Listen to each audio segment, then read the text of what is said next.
Ikaw ba ay nagtatrabaho ng lampas sa 8 oras? Ito ay tinatawag na overtime work na may karagdagang bayad na tinatawag na overtime pay. Ang overtime pay ay ang karagdagang bayad sa pagtatrabaho na lampas sa 8 oras sa isang araw. Sino-sino nga ba ang maaaring magkaroon ng overtime pay? Karapatan ng lahat ng empleyado na magkaroon ng overtime pay maliban na lamang sa mga sumusunod.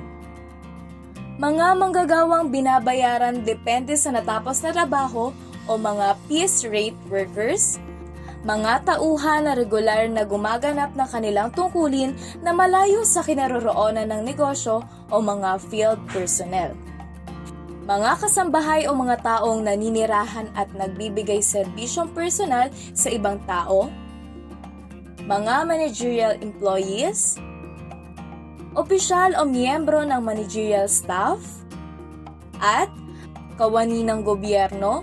Magkano ang overtime pay na matatanggap ng isang empleyado? Alamin muna natin kung paano makukuha ang hourly rate. Ang basic minimum wage ay i-divide sa 8 oras. Gamitin natin ang minimum wage ng NCR bilang halimbawa.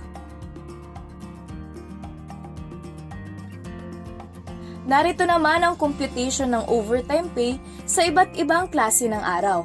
Para sa ordinaryong araw, dagdag na 25% sa kada oras ng trabaho na lampas sa 8 oras. Para naman sa araw ng scheduled rest day o special non-working day, dagdag na 30% overtime pay batay sa kanyang hourly rate na kinita sa araw na yan. Para sa araw ng scheduled rest day at pumatak din ng special non-working day, dagdag na 30% overtime pay batay sa 50% na kinita sa araw na yan. Para sa regular holiday, may dagdag na 30% overtime pay batay sa 200% na kinita sa araw na yan. At panghuli, para sa overtime na ginawa sa araw ng regular holiday at pumatak ng scheduled rest day ng empleyado. Bilang pagtatapos ng ating video, nais naming linawin ng retail and service establishments na nag-eemplyo ng mas mababa sa 10 empleyado ay hindi sakop sa pagbabayad ng holiday pay tuwing sasapit ang regular holiday.